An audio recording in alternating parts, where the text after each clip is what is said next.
Por favor, amados, abram a palavra de Deus comigo no Evangelho do nosso Senhor e Salvador Jesus Cristo, conforme escreveu Mateus, o capítulo é o 26. O Evangelho do nosso Senhor e Salvador Jesus Cristo, conforme escreveu Mateus, o capítulo é o 26, a partir do versículo 36. Mateus, capítulo 26, versículo 36.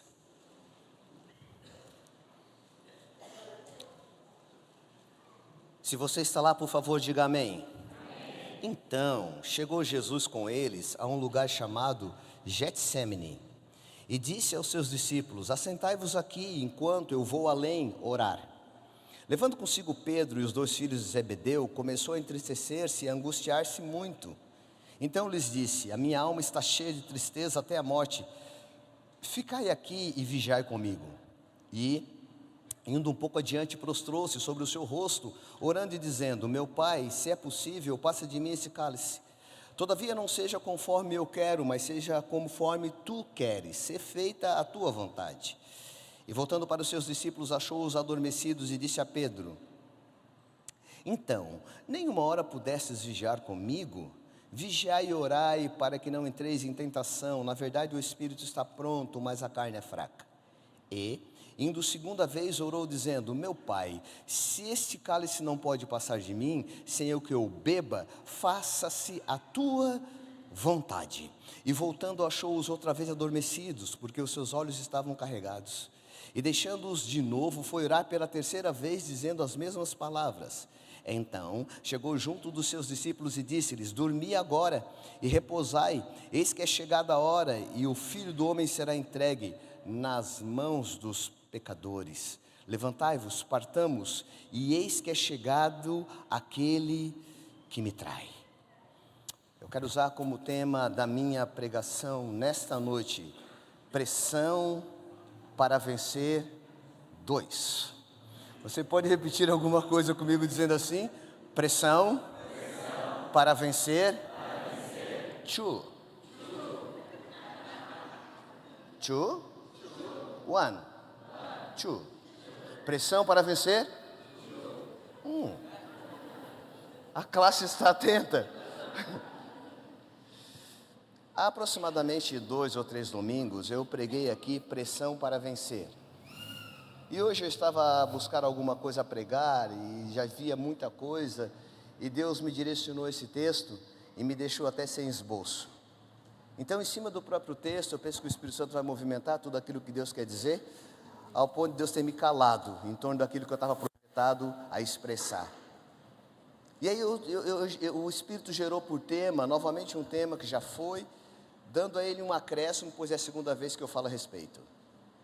E falar de pressão sempre vai ser um assunto muito atual, muito necessário e com uma intensidade de relação com a vida de todos aqueles que aqui estão.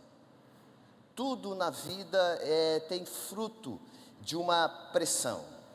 Perceba, Malu é uma criança de colo. Ela estava descansada nos braços do seu pai, adormecida, tranquila, mesmo em meio a toda a barulheira de uma banda de louvor. No entanto, quando o pai transferiu ela para mim, ela sentiu um desconforto, ela perdeu o calor do pai, ela perdeu o cheiro do pai, ela perdeu a segurança do pai, e ela esteve num braço estranho. Ao manuseá-la, ela arregalou seus olhos, olhou para mim, talvez pensou: a cor está diferente. E eu a levantei para cima e comecei a gritar. Então um ambiente, uma atmosfera, uma ação gerou nela uma reação devido à pressão que ela passou a viver. O que me chama a atenção é que aí ela começa a chorar. Ela olha para um mar de pessoas. As pessoas estão olhando para ela boquiabertas. As mulheres acham bonitinho. Elas dizem: ah. Os homens pensam: oh, legal. Alguém cutuca e diz: eu quero uma dessa. E a Malu está nos meus braços. Eu estou orando. Lanço ela para cima. O pai entra em pressão aqui embaixo. Pensa que eu vou deixar cair. A mãe faz de conta que está tudo sob controle. E todo mundo debaixo de pressão. Vocês estão olhando para mim, celebrando, achando a oração linda e a criança bela, mas o meu tríceps, ele treme intensamente, porque a criança é pesada e eu estou debaixo de pressão. A pressão, ela tem a incrível capacidade de gerar algo de bom, alegria e força para quem encara ela, para quem tem a coragem de vivenciá-la e superar a dificuldade que é o caminho para toda a possibilidade que Deus está produzindo. Eu estou tentando passar uma coisa para você importante, amigo, irmão e visitante. A pressão vai jogar você para cima, a pressão vai dar vitória para você, a pressão vai trazer um resultado para você que você vai vencer. Quem crê, recebe. Eu declaro nesta noite que toda sorte de pressão faz parte da construção do projeto de Deus na vida de todos nós.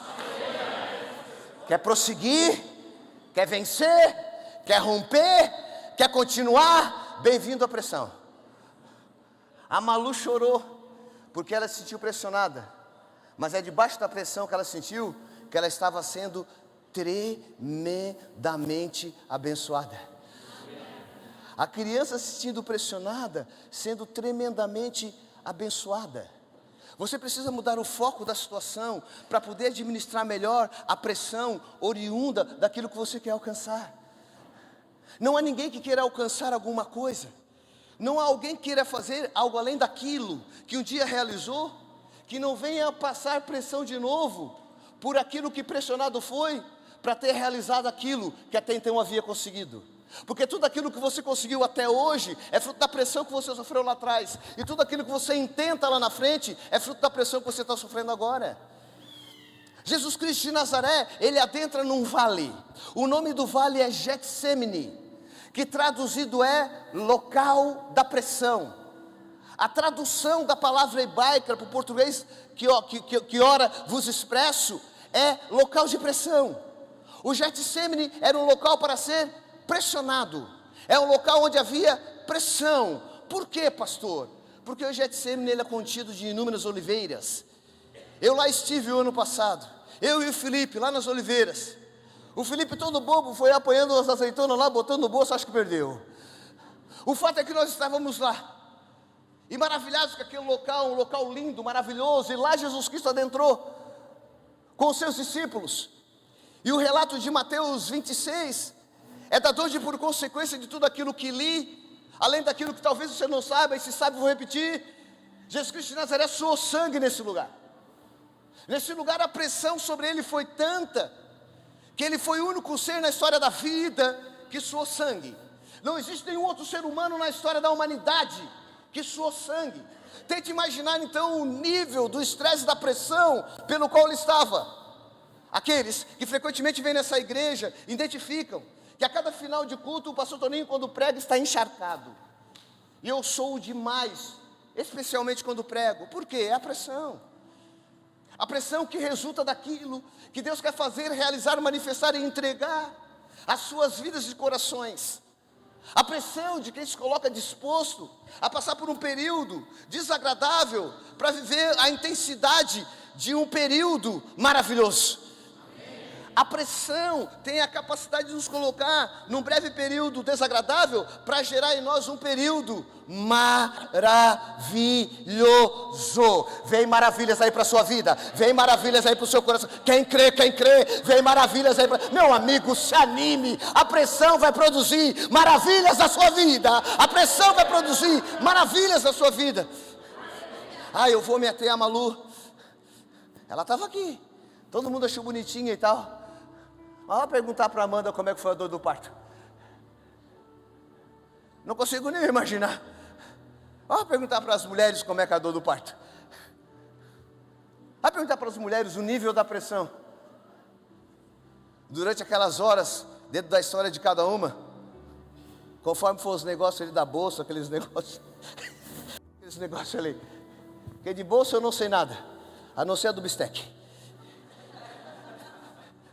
E olha, se a bolsa do bistec já me pressiona, eu fico imaginando. Oh, meu Deus. Desculpe, Helena, eu não vou piorar hoje, vai ficar tudo bem. Não me pressione.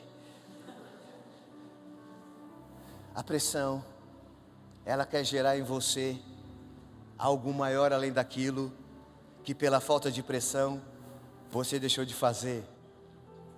Tem muitas vezes a falta de pressão impede você de realizar o que você é capaz.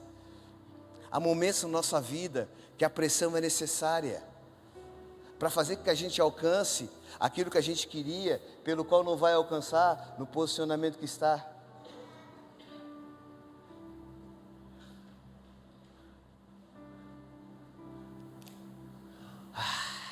Só pensa, Toninho, não fala agora.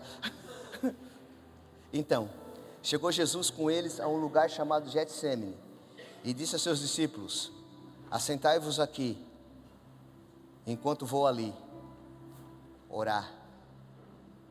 Jesus, no lidar com a maior pressão da sua história existencial enquanto ser humano, porque Jesus era um ser humano, porque nunca alguém tão humano foi tão divino.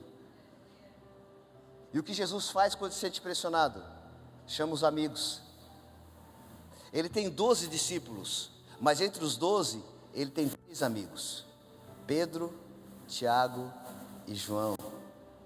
Uma boa dica para superar e suportar a pressão é encostar nos amigos, nos verdadeiros amigos, naqueles que estão preparados para perceber a sua fraqueza e reconhecer as suas virtudes.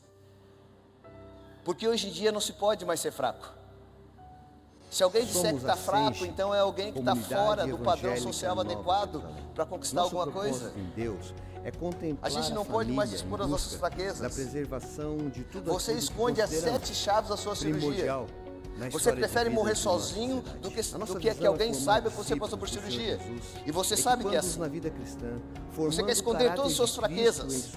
Você não quer que ninguém saiba, que alguém descubra tudo do ruim que você está passando. Então, quando você não abre o seu coração para alguém para dizer que está doente, você pede uma oração. Por isso, você pede uma intercessão. Então, quando você não tem coragem de dizer para alguém que você está com uma dificuldade financeira, você perde a oportunidade de ser abençoado ou que alguém lhe empreste algo.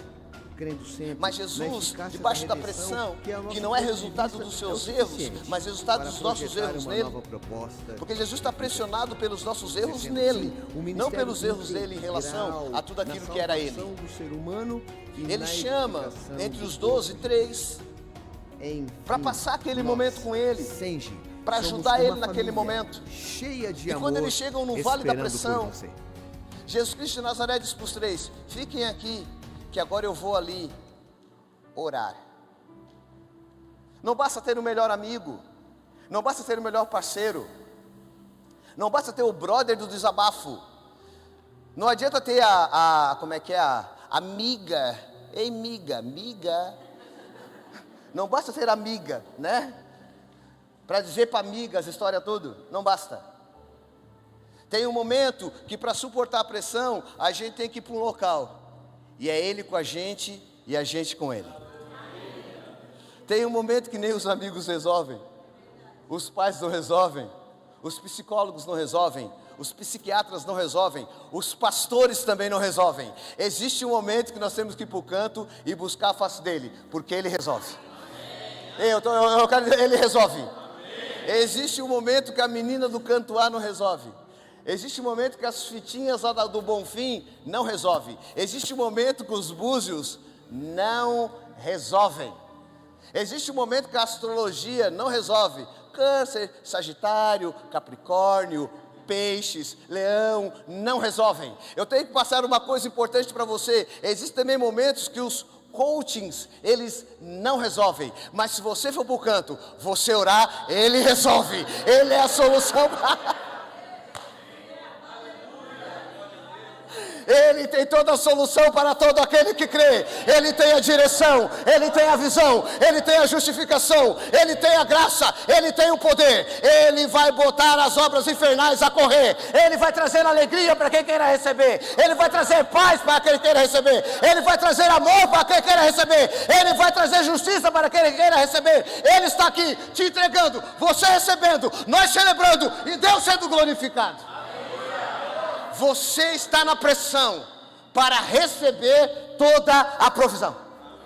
Não, você não entendeu. Você está na pressão para receber toda a provisão. Toda a provisão de Deus está liberada sobre a vida dessa igreja. Provisão de paz, provisão de amor, provisão de carinho, provisão de bondade, provisão de santidade, provisão de poder dos céus. Ninguém detém a obra é santa. Amigo, irmão, igreja, visitante, anime-se. Deus é bom. Deus é bom? Tudo bem, eu sou o Toninho.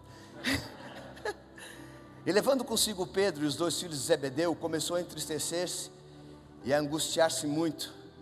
Então lhes disse: a minha alma está cheia de tristeza até a morte. Ficai aqui, vigiai comigo. Eu estou angustiado, eu estou triste. Algo dentro de mim que me consome, que me corrói, que me desanima e aparentemente destrói. Eu trouxe vocês aqui para vocês ficar comigo. Eu trouxe aqui vocês comigo aqui para ver se vocês conseguem dividir comigo essa pressão. O que me chama a atenção é que ele vai orar, e quando ele volta pior do que ele foi. Às vezes a gente está na pressão, e a gente quer sair da pressão, e quando a gente volta pior do que saiu. Às vezes a gente não consegue entender nada. A gente tem ações que deviam melhorar a situação, quando no entanto elas pioram as circunstâncias. O que me toca é que ele tem 3 discípulos com ele. Ele está no lugar da pressão. Agora ele vai orar a Deus para ter alívio. E quando ele volta pior. Porque existem momentos que é Deus quem está controlando a chave da pressão. É Deus que está apertando mesmo. Muitas vezes nós estamos debaixo de uma pressão, e a pressão ela tem a tendência de gerar um desconforto. Logo imaginamos pelo desconforto que a pressão gerou, que o resultado não é o adequado. Muitas vezes a pressão é tão grande que a gente imagina que o resultado daquilo que nós estamos buscando, que nos colocou em tal pressão, não é o adequado. Então nós passamos a imaginar que estamos passando e sofrendo pressão por uma questão que não é adequada, por uma questão que não seria a melhor. Deixa eu passar algo importante para você: quanto melhor o resultado, maior a pressão.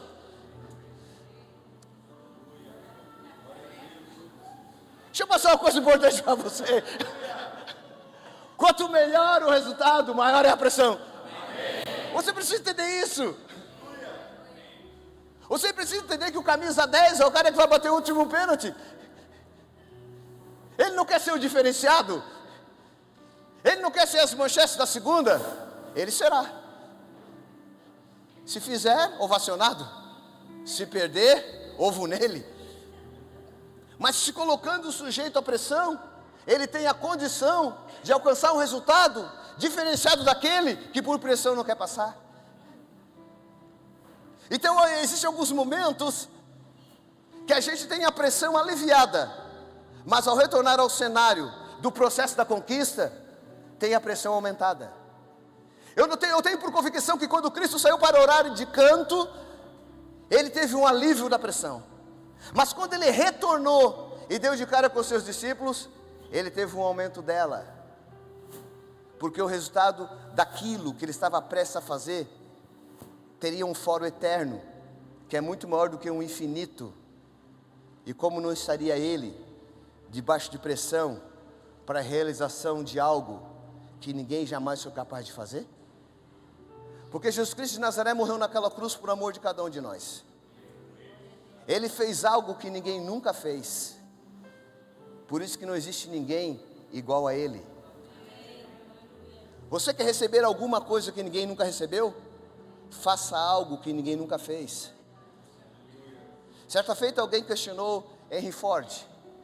E perguntaram para o Henry Ford, o criador da Ford: olha, a outra fábrica lá, outra tal, está se destacando, está seguindo. Vamos fazer a mesma coisa que eles, para que a nossa linha de produção, ela quadriplique? Ele disse para alguém: não faremos algo igual a eles. Faremos algo que a gente nunca fez. Faremos algo inédito. Eu não quero concorrer contra eles, eu quero concorrer contra mim. Muitas vezes a gente não cresce, porque a gente não quer ter o que o outro tem, a gente quer ser o que o outro é. Você é propriedade exclusiva de Deus, você é único. Não há nenhuma outra digital igual a sua. Não há ninguém tão bonito quanto eu, mas não há ninguém tão bonito quanto o Fábio. O Fábio é o Fábio, eu sou eu. Deus nos criou a sua imagem conforme a sua semelhança. Não há ninguém igual a você. Você é capaz de criar algo que ninguém nunca criou. Você é capaz de fazer algo que ninguém nunca fez. Você fará. Você irá prosperar. Você irá crescer. Você irá progredir. Você terá vitória. Você é um ser abençoado. Bem-vindo à pressão 2. Porque você não será nada daquilo que você concordou se tornar. Sei que você esteja disposto a passar aquilo que eu estou passando agora, para você ser o que deve. Porque o suor se acentua a cada minuto. A pressão aumenta e o desejo meu em Deus também, de que você se sinta totalmente agraciado por aquilo que transmitimos a você, conforme os critérios bíblicos da palavra, que não falha, que é inerrante, que é fantástica, sublime e maravilhosa, e quer conduzir você exatamente no lugar onde você deve estar. E indo um pouco adiante, prostrou-se sobre o seu rosto. Mateus 26, 39. E orando dizendo: meu Pai, se é possível, passe-me esse cálice, todavia não seja como eu quero, mas como tu queres. E voltando para os seus discípulos, achou-os adormecidos, e disse a Pedro: então nem uma hora pudesses vigiar comigo? A pressão, ela tem a terrível capacidade de fazer a gente abrir mão do que a gente deve fazer. Um dos piores fatores da pressão é esse: o fato de ela querer conduzir a gente a abrir mão do que a gente deve fazer. Jesus está muito pressionado, então ele ora a Deus e diz: Pai, se possível afasta de mim esse cálice. O cálice é a cruz do Calvário, é uma tipologia da cruz. Pai, se possível afasta de mim a cruz. Ele tem que ir para a cruz, ele tem que cumprir esse propósito, pois há nisso um objetivo. Ele tem, mas ele está tão pressionado que ele quer abrir mão de fazer o que ele tem que fazer. Quantos entre nós, pela pressão, deixou de fazer o que tinha que fazer e hoje é arrependido por aquilo que não fez? Quantos entre nós estão arrependidos porque não fizeram o que tinha que fazer? Porque foram pressionados pelas demandas da vida a abrir mão do que deveriam realizar? Porque a dor da pressão foi tanta que não suaram sangue, mas sei lá que tipo de reação tiveram, que correram da pressão e abdicaram do propósito. Porque a pressão, ela é assim, amigos. A pressão, ela é assim, irmãos. Ou ela te conduz para outro nível, ou ela te conduz abaixo do nível que até então tu estavas. Não há ninguém que ainda que decida por continuar e superar a pressão, que no momento da pressão não tenha o pensamento ou o sentimento da abordagem da hora. E a abordagem da hora é que muitos entre nós, uma vez pressionados, abriram mão do propósito, do objetivo, do plano, da meta, que estava muito bem alinhada, que estava muito bem traçada, que estava muito bem projetada e que parou na pressão. E não reclame da pressão, ainda que ela seja sua inimiga, sem ela você não chega no destino. Esqueça. Se você está fazendo alguma coisa que não geriu nenhuma pressão para que você alcançasse através da tal coisa que faz um nível maior na vida, você não avançou em nada. Porque a pressão faz parte de um processo.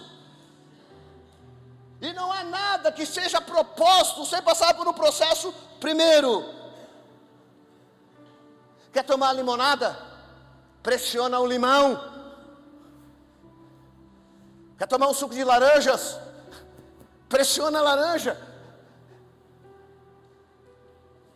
O processo sempre tem um nível de pressão naquilo que se realiza para um gozo do propósito.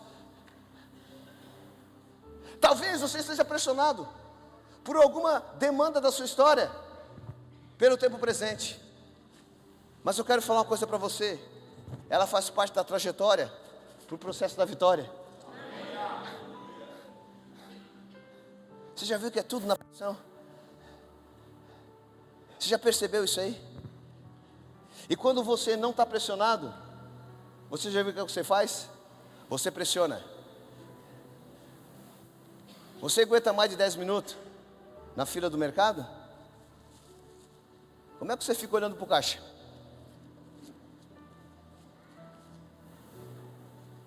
Como é que você fica olhando para o frentista do poço? Quando ele demora um pouquinho mais do tempo que você precisa, não respeitando você, o tempo adequado para que o exercício do trabalho seja prestado. Jesus, ele está pressionado. A pressão, ela é assim, ela gera dúvida. E a Bíblia diz, seja o vosso pensar e o vosso falar, sim, sim, ou não, não, porque o que foge disso é de procedência maligna. A pressão, ela também pode ofuscar a fé. É quando ela vem espremendo, encurralando, apertando, fazendo com que o indivíduo se sinta num sentimento de incômodo, de falta de espaço e só. Porque a pressão, ela é assim, ela vai encurralando a gente, botando a gente num canto, e a gente vai absorvendo um sentimento de pressão, de incômodo, de falta de espaço para fazer, consequentemente pela falta de espaço, nós vamos perdendo espaço também de ser, então a gente vai perdendo espaço de fazer e de ser, e a gente vai ficando solitário, tendo por companheiro somente a pressão, ou seja, é matar ou morrer.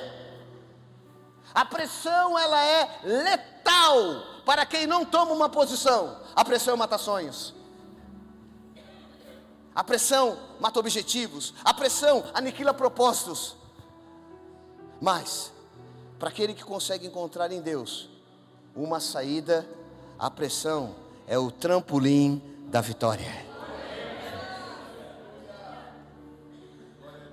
Jesus começa a expressar a vitória quando ele diz pressionado: Pai, eu não quero fazer o que tu quer, mas não faz como eu quero, faz como tu quer. Eu não quero. Todos aqueles que já conquistaram muito, um dia não quiseram mais nada. Por favor, não minta para si mesmo. Quem nunca teve a vontade de desistir? Quem nunca teve vontade de desistir? Agora, todos aqueles que um dia tiveram a vontade de desistir, se tornaram, os maiores vitoriosos. Jesus fala: a pressão está muito grande. Não, pai, eu não quero. Não, pai, eu quero o que eu não quero. Jesus está dizendo para Deus: Pai, eu quero o que eu não quero. Porque para mim me vale mais querer o que eu não quero do que querer a pressão que está me impedindo de fazer o que eu devo.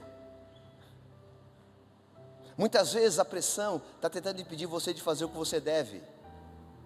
E aí você acaba abrindo mão daquilo que na essência você queria, mas agora você não quer mais, devido à pressão. E o versículo 40 diz assim: e voltando para os seus discípulos, achou-os adormecidos, e disse a Pedro: nem uma hora podeis vigiar comigo? Vigiai e orai para que não entreis em tentação. Na verdade o espírito está pronto, mas a carne é... O espírito está pronto, mas a carne é... O espírito está pronto, mas a carne é... Pois é. Então ele fala para o Pedro, pelo qual ele convidou junto com o Tiago e o João para estar com ele naquele momento de pressão. É incrível como às vezes as pessoas têm a dificuldade de não discernir o momento de pressão que a gente está passando, quando ela está muito mais acentuada. Às vezes a gente fica sem entender. A gente está do lado de uma pessoa, a gente quer abrir o coração, a gente está suando sangue, a gente está mais apertado do que nunca. E eles estavam dormindo, gente. Os discípulos foram dormir. Jesus pressionado, e as pessoas ao seu lado dormindo, desatentas. As pessoas com a inércia da situação dele. Exatamente aquelas que ele convidou para estar perto são as que estão mais longe. A gente fica sem entender algumas coisas algumas vezes. A gente está debaixo de uma pressão terrível, tremenda, é enfadonha que machuca. E aqueles que estão conosco diariamente, ali ao lado, talvez o amigo, talvez o companheiro de trabalho, talvez a esposa, talvez os filhos, a mãe, não conseguem identificar o que a gente está passando. É por isso que a minha tese se reforça naquilo que eu já lhes falei.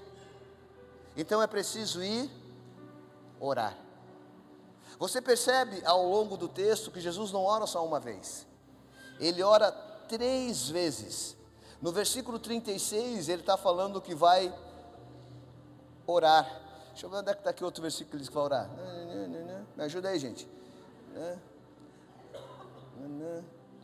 Versículo 42. E indo a segunda vez orou dizendo: meu Pai, se este cálice não pode passar de mim sem eu beber, faça-se a tua vontade. Orou pela primeira vez, ele estava dormindo. Orou pela segunda vez, o que é que aconteceu? E voltou depois da oração. Versículo 43. E o achou outra vez adormecidos, porque os seus olhos estavam carregados. Irmãos, eles estavam que nem o Rodrigo em 2003, o pai da criança que eu apresentei aqui. Eu tenho uma xícara d'água aqui, fique acordado. Eu já vi o Geivan dar 2 cochiladas, eu estou mirando ele.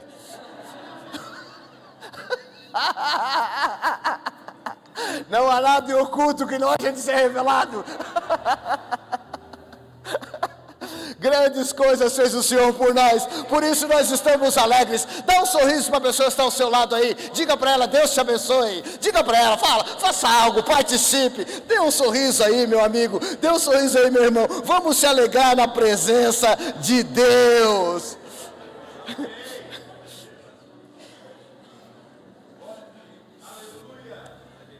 Sabe por que muitas vezes a pressão vem sobre você com muita intensidade?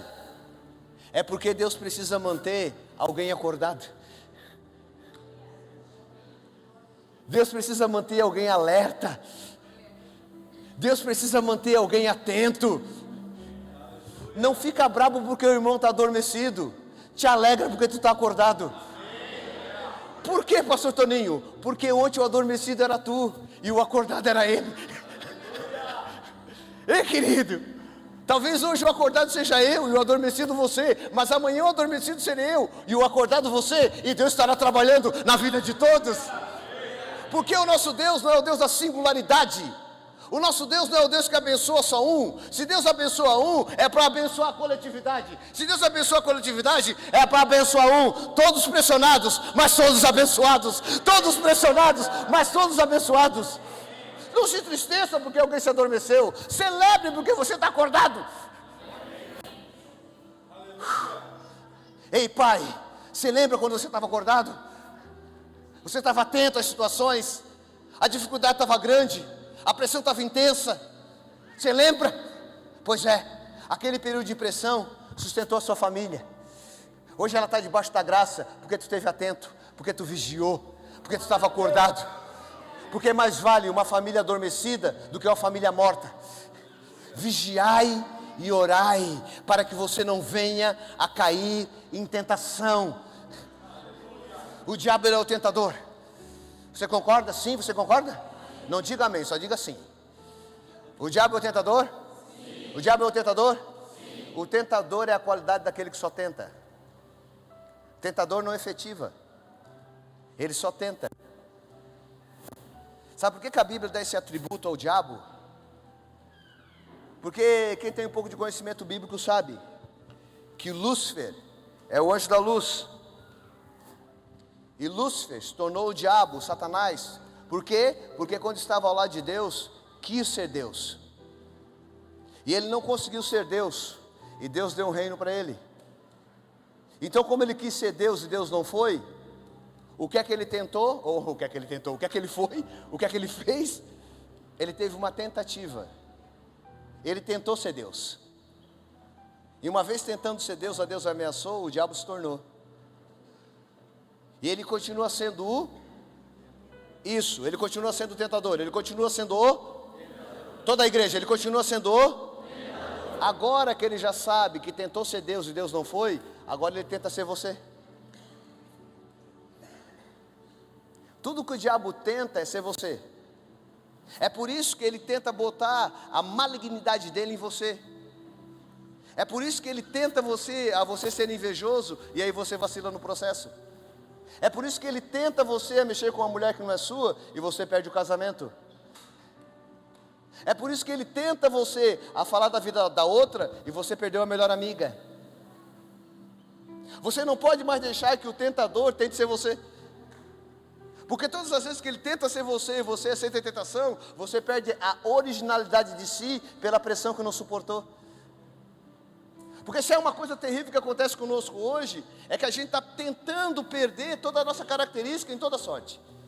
Emocional, física, espiritual. E muitas vezes é o diabo tentando ser a gente. Não dá mais chance para ele tentar ser você, não. Não deixa mais ele manipular os seus pensamentos, não. Não deixa mais ele controlar os seus sentimentos, não. Não deixa mais ele tentar ser você. Porque você é propriedade exclusiva do Deus Todo-Poderoso. Você é lavado e remido pelo sangue do Cordeiro. Você é justiça, sabedoria, graça, paz. Você é muito amor. Você é muito amor. Você é muito amor. Você é muito amor. Não deixe que as pressões deformem você. Não deixe que as pressões tirem a originalidade da sua essência. Você é um ser bom. Você sempre foi bom e você vai continuar bom, porque o Espírito Santo está morando em você, e a carne não vai prevalecer sobre a obra do Espírito no corpo de cada um de nós. Ele vai tentar ser você, mas ele não vai conseguir ser você. Eu vou repetir, ele vai tentar ser você, mas ele não vai conseguir ser você. Eu vou tentar encerrar a pregação lendo o versículo 44, que diz: e deixando-os de novo, foi orar pela terceira vez, dizendo as mesmas palavras. Então chegou junto dos seus discípulos e disse: agora vocês podem dormir, reposem, é chegada a hora, e o Filho do Homem será entregue na mão dos pecadores. Eu já fui orar pela terceira vez. Aí eu volto na terceira vez da oração, e os cabras, meu parceiro, quero para estar dividindo comigo a pressão, continuo dormindo. É quando Deus diz para você: agora eu vi que você é comigo mesmo. Agora eu vi que você precisa de amigos, mas você aprendeu que você depende de mim. A gente precisa de amigos. Qual entre todos nós não precisa de amigos? Mas a gente depende de quem? Ele foi com eles, orou, voltou, estava dormindo. Orou, voltou, estava dormindo. A terceira vez orou, voltou, estava dormindo. Ele disse para eles: acorda aí, gente. Acordaram. Mestre, desculpa. Não, agora vocês dormem. Vocês dormem em paz. Está tudo resolvido. E não é porque eu não posso contar com vocês, que vocês não podem contar comigo. Era o que ele estava apontando para aquela gente. Aqui, meus queridos, não é porque eu não posso contar com vocês, que vocês não podem contar comigo. A pressão que eu estou passando é para trazer um resultado para vocês. Dizia Cristo Jesus para os três: vão dormir, rapazes, vão descansar, está tudo certo. Mestre, não, vão dormir, vão, estou tranquilo, a pressão já passou. Às vezes, o amigo está ao seu lado, não para resolver a sua pressão, mas para fazer você superá-la. O livro do Salmo, o capítulo 121, versículo 3 a seguir, diz: não deixará vacilar o pé, aquele que te guarda não tosquenejará. Eis que não tosquenejará, nem dormirá o guarda de Israel. O Senhor que te guarda, o Senhor é a tua sombra, a tua direita. Deixa eu passar uma coisa importante para você. Os discípulos dormiram, mas Jesus não dormiu. Eu estou tentando passar uma coisa importante para você. O nosso Deus não dorme. Ele cuida de ti até quando tu está dormindo. O nosso Deus não dormita. Diz comigo, dormita. Nosso Deus não dormita. Diz comigo, dormita. Aqui, ó, não dormitar não é não cochilar. Não dormitar é não piscar. O indivíduo que não dormita, e esse indivíduo não existe, é só Deus, ele não pisca. Estou olhando para você, eu estou percebendo que é 3 piscadas por segundo. E você está tão habituado a piscar que você nem nota que pisca.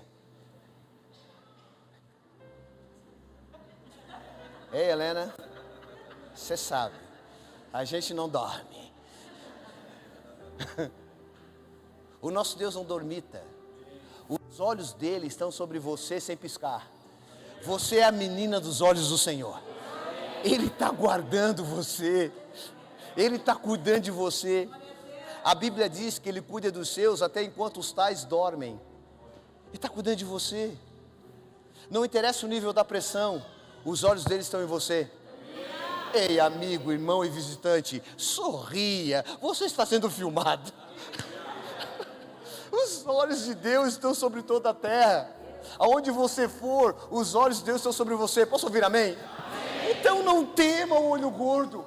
Não tema o mal olhado, porque os olhos de Deus estão sobre você, protegendo você, guardando você, agraciando você, provisionando você em toda sorte de pressão. O que diz a primeira carta aos Coríntios, capítulo 1, versículo 27 e 29. Vocês podem começar a dizer algo. Mas Deus escolheu as coisas loucas desse mundo para confundir as sábias. E Deus escolheu as coisas fracas desse mundo para confundir as fortes. E Deus escolheu as coisas vis desse mundo e as desprezíveis e as quais não são, para aniquilar aquelas que são, para que nenhuma carne se glorie perante Ele. Eu tenho 1 milhão de defeitos, mas desonesto eu ainda não tenho sido. E não só na questão de honestidade, em questão a relações financeiras, mas sentimentais. Eu sou um tipo de pessoa que eu tenho dificuldade de esconder sentimento. Às vezes as pessoas se confundem um pouco comigo, porque eu estou carrancudo, parecendo brabo, no entanto estou triste. E às vezes estou triste, parecendo estar brabo. Enfim, é uma confusão em mim mesmo. Mas hoje à tarde eu estava pensando nas coisas de Deus lá num cômodo da nossa casa. Eu estava dizendo para Deus, Deus, me faz mais sóbrio. Me faz ir para o altar, ficar um pouco mais contido, um pouco mais parado, um pouco mais assim,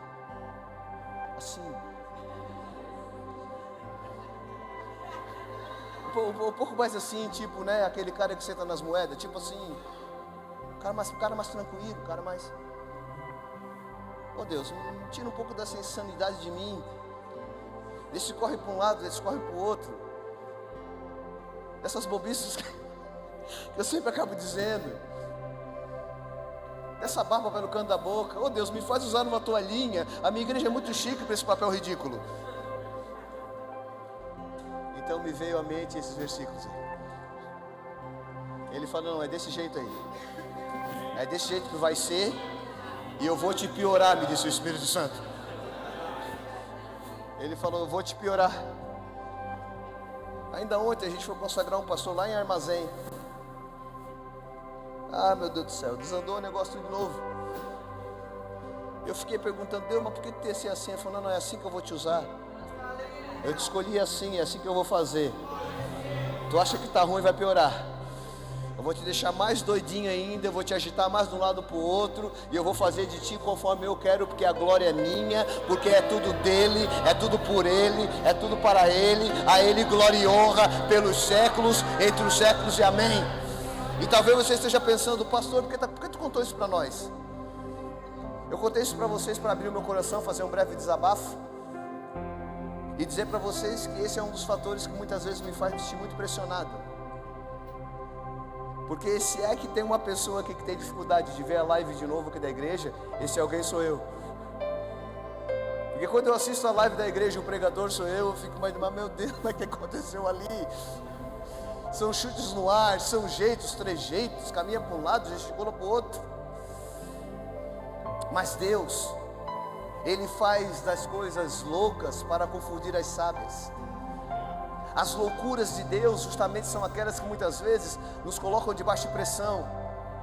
Mas é por essas loucuras que nós suportamos aquilo que é adequado para alcançar o resultado devido.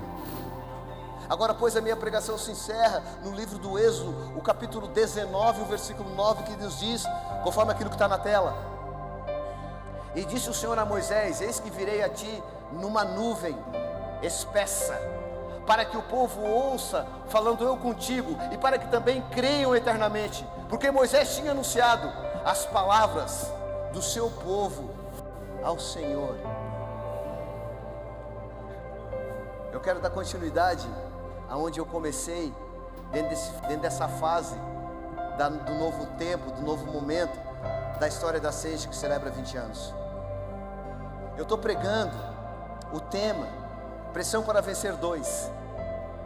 Mas antes de pregar e de ir para os Estados Unidos, ter passado um tempo lá, eu disse em alto bom som aqui que eu estava seguindo uma nuvem.